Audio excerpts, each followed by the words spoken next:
Back. She survived a violent attack, bouncing back to start her own engineering firm. WVTM 13's Carla Wade introduces us to a Birmingham native who is one of the most influential small business owners in the country as Project Community highlights barrier-breaking women. We do want to warn you, you may find some images in this story disturbing. The National Women's Business Council bills itself as the government's only independent voice for women entrepreneurs. And one of its strongest voices is Selena Rogers Dickerson, who also has an incredible testimony about reclaiming her power as a survivor of domestic abuse. As the founder of engineering firm Sarcor, Selena Rogers Dickerson has spearheaded several projects throughout central Alabama. Named one of the Birmingham Business Journal's 2023 Top Women of Birmingham, she served on the National Women's Business Council since last summer. Never would I have thought that the young girl that grew up on the corner of Park and Birch in Raleigh would be providing policy recommendations for women across the United States to go before the president. It's just a blessing. A warning now. You may find the image you're about to see disturbing. Nearly 2 decades ago, her face bloodied and bruised, Dickerson was at her lowest point. A man she dated as a college student savagely beat her. When you're faced with a situation when you think you're going to die, when you're literally praying for forgiveness and asking God to just let your family know that you love them, and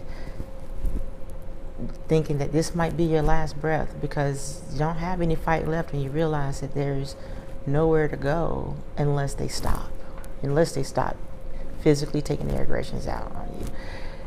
That was rock bottom. He served less than a month in jail. In 2020, her old wounds were reopened. Her abuser petitioned a court to have his gun rights restored. In a brave move, Dickerson shared her testimony in court and online in an op-ed, finally coming to terms with an experience that deeply shook her sense of safety, but not her sense of purpose. If God delivered me from that, then there's nothing I can't do, because I felt like delivering me from that situation was to help me have a testimony, to help other women, to help other mothers to be able to talk to their daughters about it too, to have a testament for my own daughter. Her will to not only survive but thrive is what led the civil engineer to take a remarkable leap of faith. After being laid off during the Great Recession and with only $2,400 to her name, she started her own firm. I knew how to do engineering, I knew how to do project management, but I knew nothing about a profit and loss statement. I knew nothing about writing proposals. Through workshops, she tweaked her business savvy to match her engineering skills. Dickerson has a passion for pursuing projects in underserved communities. Her proudest moment, designing for her old neighborhood. One of my first projects was near the neighborhood that I grew up in.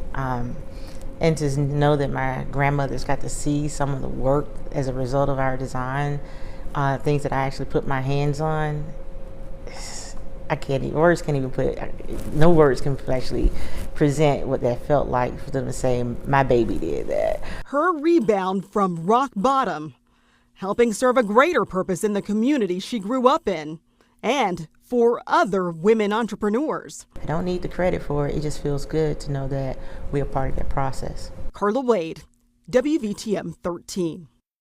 She has quite the testimony. I love it. I like that she used her experience to make something better of herself and inspire other people. Yeah, she's impacting so many people at this